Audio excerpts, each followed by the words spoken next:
Welcome back to the channel. In this video I'll be showing you how I installed these Oxford Evo heated hand grips for the CB125F. And now Oxford has quite a bewildering array of heated grips available with different names and styles. So first of all, let's go inside and I'll try and explain what the different models are for. This is the Oxford Hotgrips Evo model made for touring bikes. I'll explain what I discovered about the range for you though. The premium model is sort of the entry level or the oldest one. It's got 5 heat settings and a 1-year warranty. And then they came out with the advanced range, and the advanced one's got 9 heat settings. I don't know if 5 isn't enough, but if you feel like you want a bit more control, you've got 9 different settings. It's also got these improved connectors, which I guess are probably a bit more water resistant. And the advanced model also comes with a 3-year warranty. And then there's the Evo range, which is what I've got. Now, the difference with these is the grips have a thermostat in each one. Now, that's good for a couple of reasons.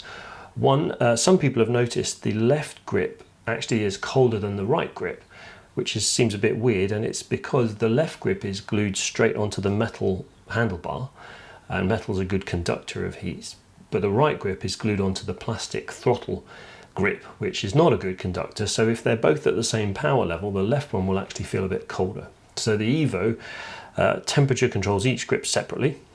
It also means they can heat up faster.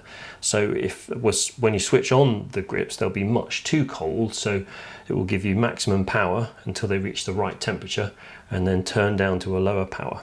And then the bigger difference is the newer Hotgrips Pro model, which is more expensive. It actually senses the ambient temperature, and so there's a lot more of an automatic control, and there's no control. The buttons are built right into the grips, so if you like a cleaner look on the cockpit. Within each model there's several different varieties. I think there's 4 in every type. There might be a couple more. There's touring, adventure, sports or scooter, and they have different grip patterns, but more importantly different lengths. So the touring one that I've gone for is 120 millimeters long, where you can trim off a bit. There's a bit on the end which you can cut off if you don't need it. There's no heater inside that end bit of rubber to cut the grip down to 110 millimeters. So I think more important than the style is the size. Right, let's open up the box and see what you get. We've got the instructions, which I will have a look at. Ooh, that's helpful. Have a look at that. So I don't know if you can see that, the different sizes available. So the adventure style goes up to 132 millimeters long, the touring is 120 millimeters, and the sports is 123, or you can cut the little extra bit off to get these values here. Here's the left-hand grip. So 22 millimeter hole on all varieties. So just check your handlebars are 22 millimeter size. So here's the right-hand grip. Has a slightly wider hole for the throttle. We've got the controller. Because it's temperature controlled, we just have a up and down button, which is kind of chunky. Feels like you should be able to push that with gloves on okay. And then the scale is a temperature scale, 35 degrees C up to 45 degrees C. What else we got? This is the bracket that you can use to stick the controller to. If you don't have a flat place on the bike that you could stick it to, you can screw that to something and stick the controller on. And some glue and cable ties. This wiring harness goes onto the battery, positive and negative. We've got the fuse there. That is a 5 amp fuse. So, PIV. So these heaters can't give you any more than 60 watts, even in theory. Okay, just because I can, I'm actually going to connect these up with the bench power supply. It'd be a very good idea to check that they work on the bike before you install them, because can you imagine how irritated you'd be if you glued them on your handlebars and then found out they were faulty. It's expecting a noisy voltage around 13 volts that shows the engine's running.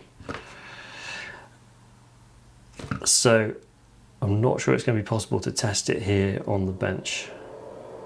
I think I'm wiggling the voltage here a bit, varying it between like 12.5 and 13. But it's just shutting off the whole time. So I think we're going to have to test it on the bike with the engine running.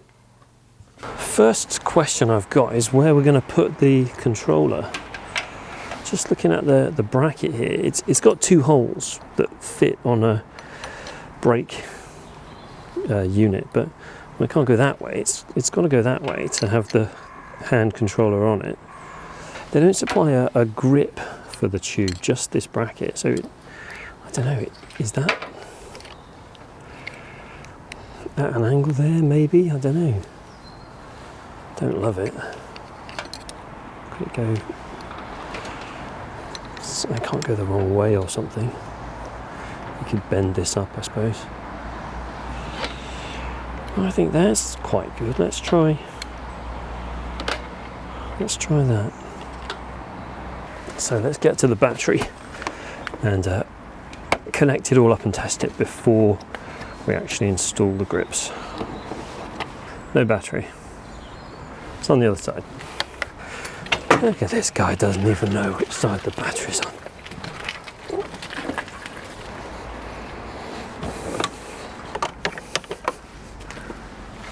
Let's just undo the battery terminals here.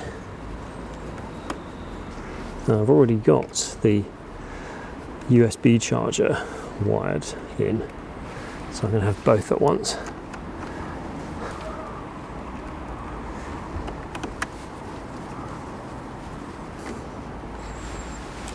Now I'm going to take someone's advice in the comments. Thank you very much for that. You're quite right. These terminals are getting a little bit rusty, so we're going to shove some Vaseline on there to try and stop it.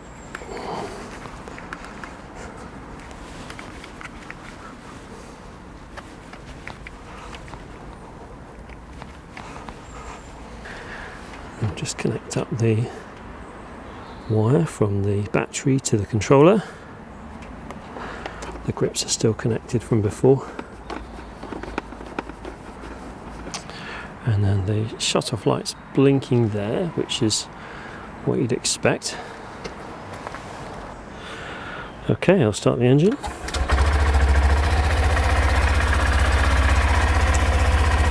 And then if we switch it on like this, there we go, on the 35 setting. Give it a minute and see what happens. Okay, yeah, it's starting to get warm. It's only been on for a minute, running for a minute, and I can feel they are warming up. Let's give it a little bit longer.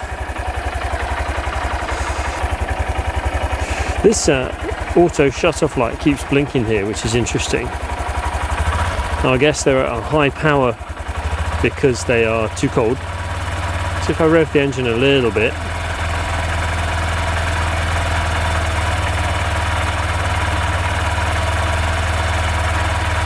yeah, it doesn't happen. So I guess at idle you're not quite generating enough current to have the heaters on full power, but if you're driving along you will be, and as soon as they've warmed up a bit you shouldn't need as much current.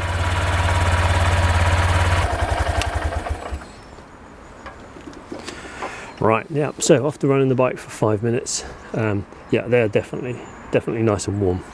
And with engine off, the auto shut off has come on. We can also, yeah, switch it right off. Great, so they work. We can go ahead and start installing. Here's the bit that nobody's looking forward to, removing the old grips.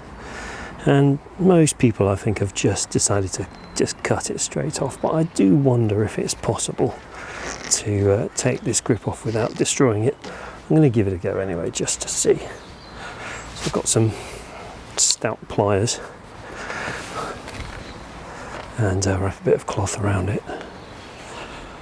Let's see if I can. Yeah, it looks like we should be able to do it. People who've got access to compressed air in the workshop say that's a good idea. This may not be possible. Oops. here we go. That's working, sort of. Of course it helps if you are fantastically strong. Right, well obviously I have made a little bit of a mess. Pulling one side then the other seems to work quite well. And with a mighty heave. Oh my god. Oh. Hey, look at that. Anyone want to buy a hand grip? Slightly chewed. That was one of the least fun things I've ever done on a motorbike.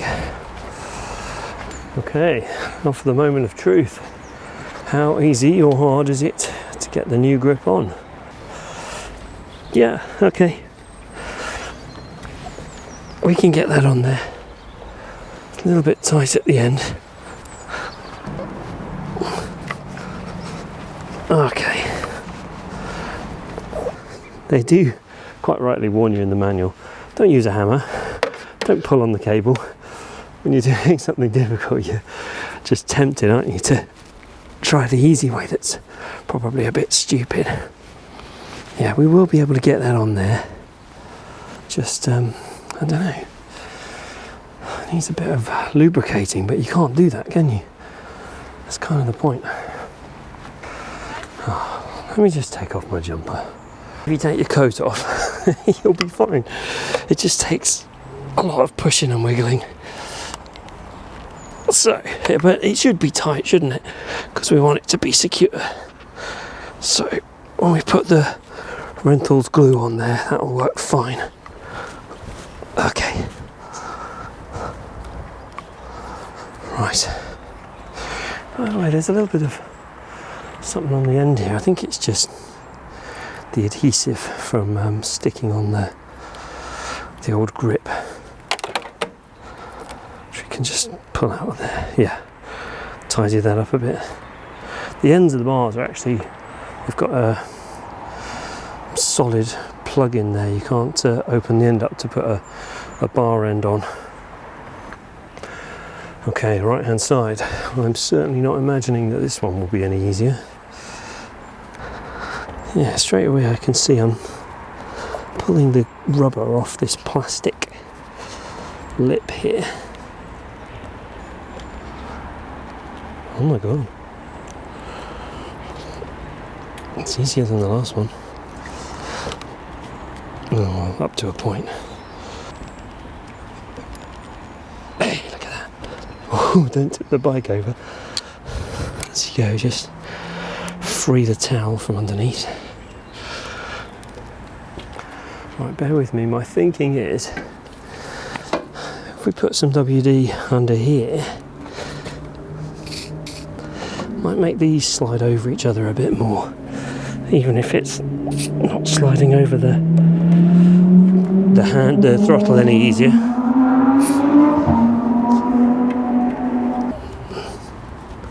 Oh, hey, look at that. That worked.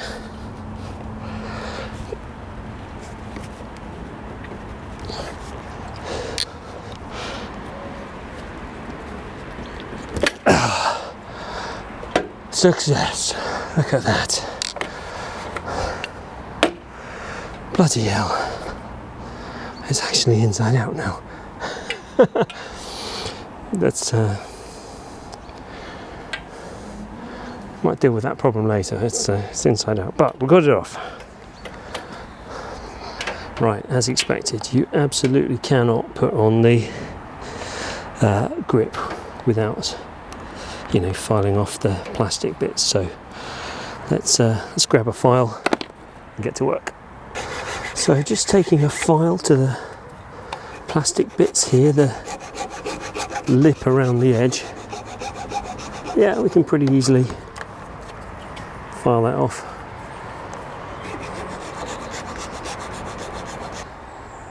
Oh yeah. Okay. Knife was way easier.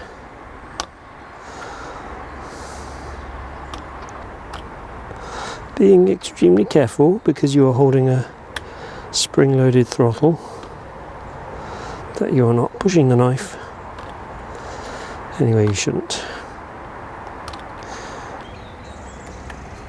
Actually, the throttle rotating isn't as much of a pain as I thought.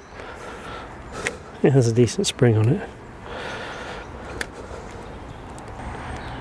As with anything, the challenge is remembering to do it safely.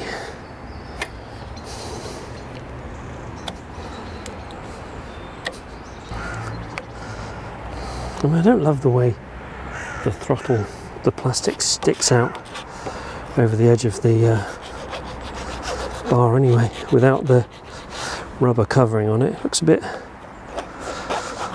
bit cheap. Right, I assume I'm going to have to file down these ridges as well, but we'll just see.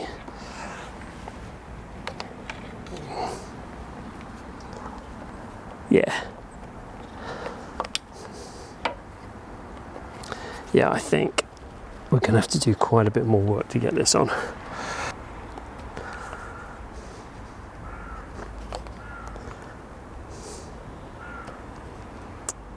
Okay, we are ready to glue. This is called Storm Shore. It's a sort of a flexible rubber glue. It's just going to glue the rubber well. It's going to help me get the grip on, and it sets slower than super glue, so I'll have a bit more time to do it. I'm not going to use loads, I'm just going to put a bead across the top like that, because it's going to get spread as we put the grip on. And I found, you know, you were able to get it on all right. The glue actually helps. Look at that, that's easier than it was before. It's just don't have to be in quite as much of a panic as with the super glue. Right, the last bit's a little bit tight, so let's just twist it as it goes on. Nearly there, and then get that just level with the end.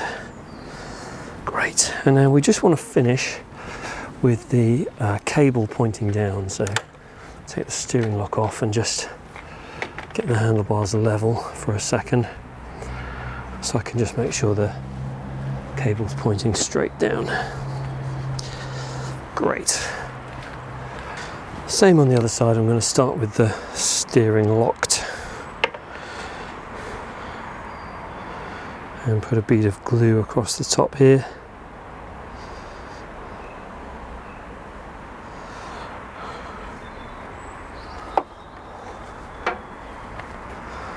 And then get that on. Now you can twist it against the throttle stop. Oh, that's good. Yeah, I reckon if you can get it to work dry, then when the glue's on there, that'll help it just that little extra bit to glue into place. There we go. And then the last bit, we're just making sure it is flush with the end, which it's not quite.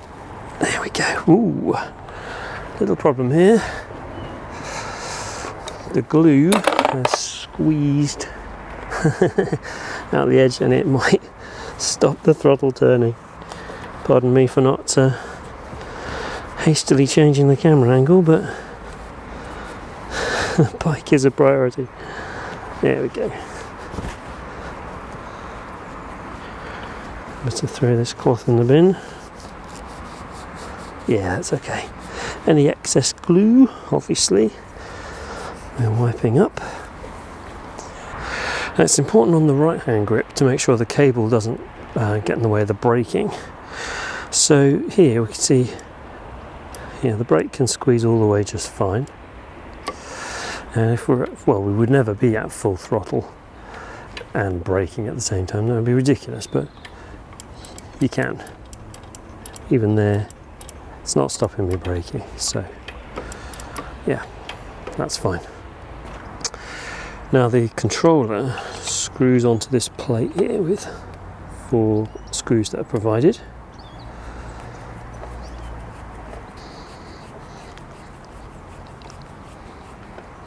And then I just need to decide where to put this on the handlebars. I think I'm going to go just there, which means just using one of these bolts.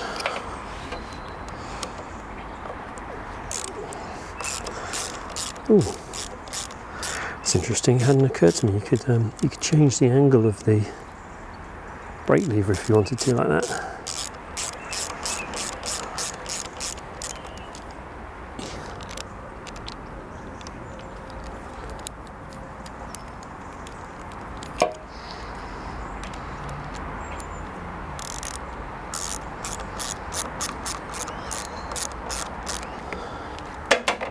I think it goes here,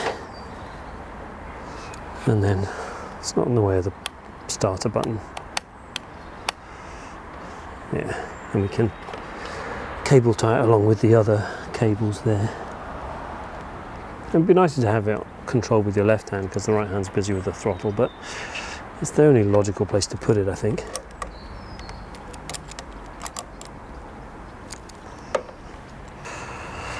I've been at this a while, so I'm going to take a break there, charge up the batteries and have some lunch. Back in a bit.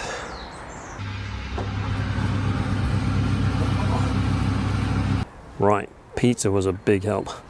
Let's just recap where we are then. So the grips are glued with the cables hanging down loose, and the controller's mounted on the handlebars with its cable, and then the power cable is attached to the battery.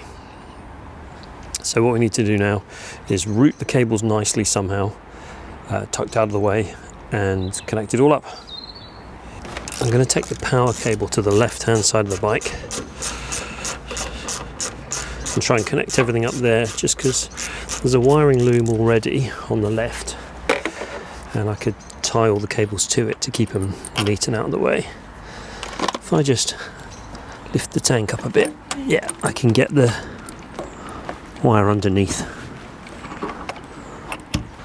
Now the cable for the controller here can actually be bundled in with Honda's own cable tie.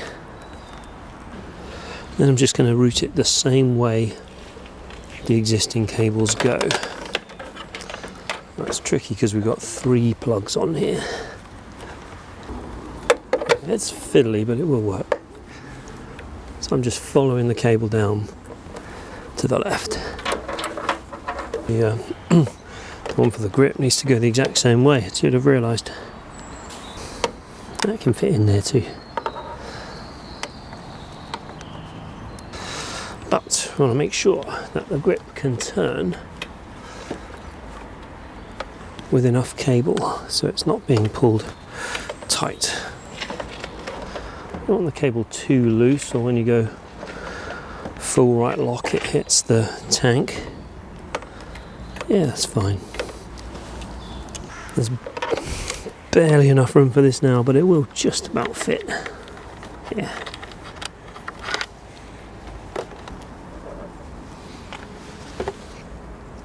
And then we'll have that one go down through that gap there. Now I need to route the power from the battery. I'll put it behind the fuel pipes here. Yep, that's nice. And I'm gonna cable tie it under there. Underneath the fuel tank here on the left, you can see a bundle of wires already, and I've already cable tied the wire for the USB charger onto there. So I'm gonna tie that on there and bring the power line forwards to the front of the bike. Now I've realised this is going to be a lot easier to see if we take off this front panel here.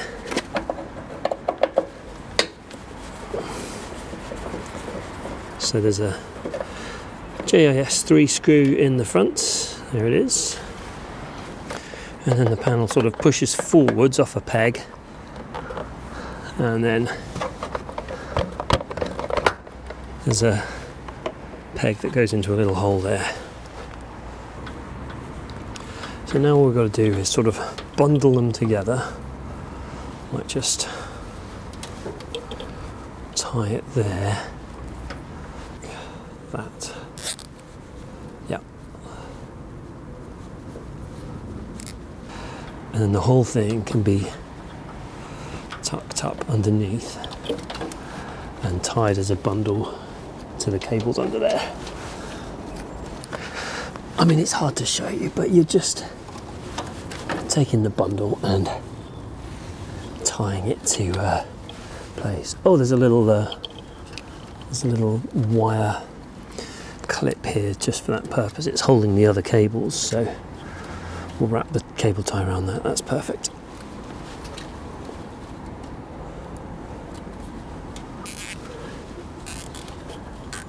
Great.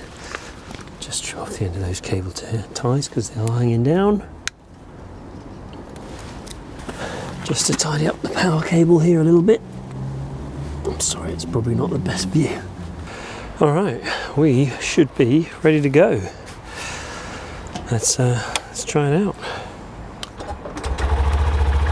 Oops, we're in gear. Just make sure we're in neutral. All right. Obviously, you want to make sure the handlebars can turn cleanly either side and cables aren't getting stretched or getting in the way of anything. When we do, that's all fine. We need to leave the glue for 24 hours to dry before we actually ride it. Ah, now it's shut off. Right, bike's been running for nearly 4 minutes now. So let's just give it a try. I mean, without the gloves on, I can feel that they're definitely warm.